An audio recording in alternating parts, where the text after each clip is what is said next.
Hello guys, সবাইকে good morning জানাই।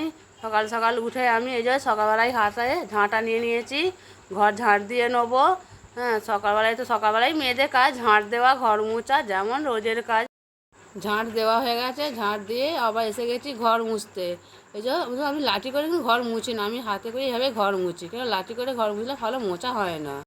ঘর মুছে আবার চলে এসেছি রাত্রে বাসন। এই যে সকালবেলা কত বাসন পড়ে গেছে, রাত্রে খাওয়ার বাসন এগুলো। তা বাসনগুলো আমি মেজে নেবো ভালো করে। তা এবার আমি গরুটার গা ধুইয়ে দেবো। যা গরম পড়েছে, না গা ধোয়ালে ওদেরও গা পুরো গরম ছুটে। প্রতিদিন সকালবেলায় একটু করে গা ধুইয়ে দিই গরুটার। বাইরে সব কাজ সেরে এসে এবার এসে গেছি ঘরে বিছানা গুছাতে। বিছানাটা ভালো করে গুছিয়ে নেবো আর জানালাগুলো খুলে দেবো। যে বিছানাটা আমার ভালোভাবে গুছানো হয়ে গেছে। সব কাজ সেরে ব্রাশ করে ফ্রেশ হয়ে এবার একটু সকালে ছাতু খেয়ে নেবো। তাই জন্য ছাতু গুলতে বসে গেছি। এবার ছাতু গ্লাসে জল নিয়ে ছাতু দিয়ে দিয়েছি। আর ওর মধ্যে দিয়ে দেবো দুটো তিনটে বাতাসা। আর ওতে তো নুন বা অন্য কিছু, এতে নুন দেবো না, কারণ ঘরে ভাজা ছাতু তো ওতে নুন দেওয়া আছে। এই জন্য শুধু তিনটে বাতাসাই আমি দিয়েছি, আর অন্য কিছু দিই না। নুন ছেলে পড়তে গিয়েছিল, মাংস এনেছে। তা মাংসের জন্য আমি এই যে আনাজ বসে গেছি, পেঁয়াজ রসুন আদা নিয়ে। আদা রসুন বাটা হয়ে গেছে, আর পেঁয়াজগুলো আমি ছাড়িয়ে নিয়েছি, কষা কষাভাবে ছাড়িয়ে নিয়েছি। এখানে এবার ক্যাপসিকাম কেটে নিচ্ছি।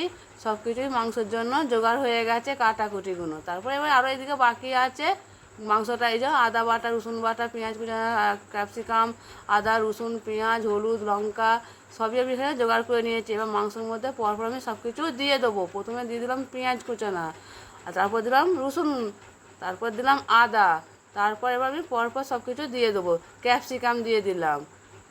দেওয়ার পর আমি এবার দিয়ে দেবো লবণ পরিমাণ মতো, একটু কম করে দিয়ে দেবো ম্যাগনেটের সময়। আবার পরে আবার দেবো একটু লঙ্কা, অল্প করে একটু লবণ দিয়ে দেবো ম্যাগনেটের সময়। আবার যখন মাংস রান্নবো তখন দেবো। এবার দেবো লঙ্কা, দিয়ে দিলাম লঙ্কা। এরপর দিয়ে দেবো হলুদ।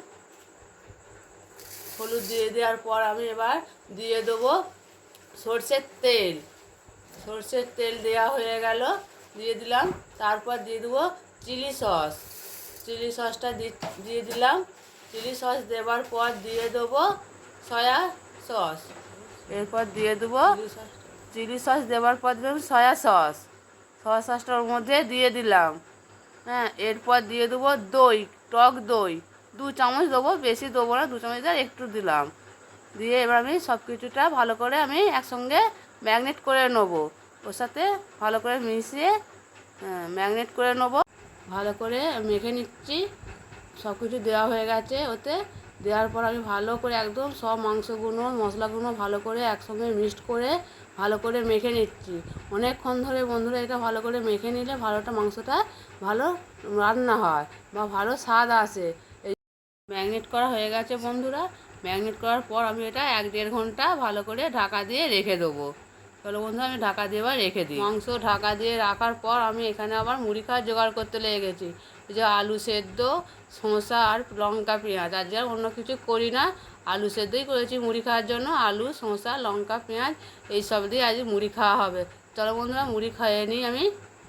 খেয়ে এখানে ভাতে উনুন জ্বেলে দিয়েছি, ভাত বসিয়েও দিয়েছি। উনুনটা ভালো করে জ্বেলে দিয়েছি, জ্বেলে দিয়ে একটা কাঠ দিয়ে দিয়েছি।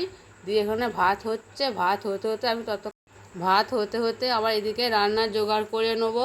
একা হাতে সব কিছু তো করতে হবে, একাই সব আছি, মা ঘরে নেই, তাই জন্য একাই সব কিছু আবার জোগাড় করে নিই। ভাত হয়ে গেছে, ভাত হাঁড়ির উপর করে দিয়ে আমি আবার পটল ভাজতে লেগে গেছি। পটল ভাজা হবে আর মাংস হবে, আর অন্য কিছু আর হবে না, তাই পটল আমি কড়াই দিয়ে দিয়েছি। পটল ভাজা হয়ে গেছে। মাংসে আলু দেওয়ার জন্য এই যে কড়াই আলু দিয়েছি, আলুগুলো ভাজাও হয়ে গেছে লাল লাল করে। এই যে পটল ভাজা আর এই যে কড়াই আলু দেখতে পাচ্ছ বন্ধুরা, লাল লাল করে হয়ে গেছে ভাজা। আমি এবার একটা একটা করে তুলে নেব। আলু তুলে নিয়ে আবার কড়ার মধ্যে তেল দিয়ে দিয়েছি। কড়ার মধ্যে তেল দিয়ে দিয়েছি, কড়াই তেল গরম হয়ে গেছে। তেজপাতা দিয়ে দেবো। তার মধ্যে তেজপাতা দিয়ে আমি গোটা এলাচ আর দারুচিনি দিয়ে দেবো। তো দিয়ে দিলাম। এবার একটু লাল লাল করে ভাজার পর আমি দিয়ে দেবো পেঁয়াজ কুচানো। ওর মধ্যে দিয়ে দেবো আদা, পেঁয়াজ আর কাঁচা লঙ্কা একসাথে দিয়ে দেবো। এবার পেঁয়াজ দেওয়ার পর আমি একটু ভালো করে নেড়ে চেড়ে ভেজে নেবো, লাল লাল করে ভেজে নেবো পেঁয়াজটা। পেঁয়াজটা লাল লাল করে ভাজা হয়ে গেছে। এবার ওর মধ্যে দিয়ে দেবো রসুন বাটা। রসুনটা ভালো করে একটু নেড়ে চেড়ে লাল লাল করে ভেজে নেবো। এবার লাল লাল করে ভাজা হয়ে গেছে পেঁয়াজ রসুন ভাজার পর আমি দিয়ে দেবো ক্যাপসিকাম। আর ক্যাপসিকাম দেওয়ার পর আমি দিয়ে দেবো টমেটো। যে টমেটোগুলো দিয়ে দিলাম, টমেটো ক্যাপসিকাম একসাথে ভালো করে ওর মধ্যেই ভালো করে নেড়ে চেড়ে ভেজে নেবো। লাল লাল ভাজা হয়ে এলে তার মধ্যে আমি দেবো এবার আর লঙ্কা, হলুদ লঙ্কা দিয়ে দেবো। এই যে হলুদ দিচ্ছি, এরপর দিচ্ছি লঙ্কা। ওতে সব দেওয়া ছিল বলে একটু কম কম করেই দিলাম, আগে ম্যারিনেট করার সময় দিয়েছিলাম হলুদ লঙ্কা, এই জন্য একটু অল্প পরিমাণে দিয়ে দিয়েছি, হাফ চামচ দিয়ে ভালো করে এটা কষে নেবো। যতক্ষণ না তেল বেরোচ্ছে ততক্ষণ আমি আর ওতে মাংস দেবো না। এবার দিয়ে দেবো লবণ। লবণটার সঙ্গে মিক্সড করে দিলাম। দেওয়ার পর দিয়ে দেবো আদা। আদাটা আমি সবসময় আগে দিই না, আমি অনেক সময় মাংস কষার সময় তো দিই, কিন্তু আজকের ক্ষেত্রে আমি আগেই একটু দিয়ে দিলাম, মাংস দেওয়ার আগেই আদাটা দিয়ে দিলাম। দেওয়ার পরে ভালো করে এবার নেড়ে চেড়ে ভেজে নেবো। নেওয়ার পর আমি ম্যারিনেট করে রাখা মাংসটা ওর মধ্যে দিয়ে দেবো। এই যে বন্ধুরা, মশলা কষানো হয়ে গেছে ভালোভাবে, ওর থেকে তেলও ছেড়ে দিয়েছে। এবার আমি ম্যারিনেট করে রাখা মাংসটা ওর মধ্যে দিয়ে দিলাম। এবার আমি ভালো করে একটু কষে নেবো। অনেকক্ষণ ধরেই কষতে সময় নেবে মাংসটা, কেন মাংস না ভালো কষা হলে ভালো লাগে না খেতে, তাই জন্য অনেকক্ষণ ধরেই মাংসটা আমি কষে নেবো। চলো বন্ধুরা, মাংসটা আমি ভালো করে কষে নিই। এই যে বন্ধুরা, 15-20 মিনিট ধরে আমি মাংসটা ভালো করে কষে নিয়েছি। মাংস কষা হয়ে গেছে। আমি এর মধ্যে এবার এই ভেজে রাখা আলুগুলো দিয়ে দেবো। আলু, এই যে আলুগুলো আমি ওর মধ্যে দিয়ে দিলাম। পর আলুগুলো তো ভালো করে লাল করে ভাজা ছিল, চন্দ্রমুখী আলুটা সেদ্ধ হয়ে গেছে। এবার আমি নামিয়ে নেবো। এই যে নামিয়ে নিয়েছি। দেখতে পাচ্ছি বন্ধুরা, কত সুন্দর কালার হয়েছে, লাল টকটক করছে। ভাত খাওয়া জোগাড় করে নিয়েছি, থালায় ভাত বেড়েও নিয়েছি, পটল ভাজা দিয়ে দিচ্ছি। চলো বন্ধুরা, আমরা খাওয়া দাওয়া করে নিই।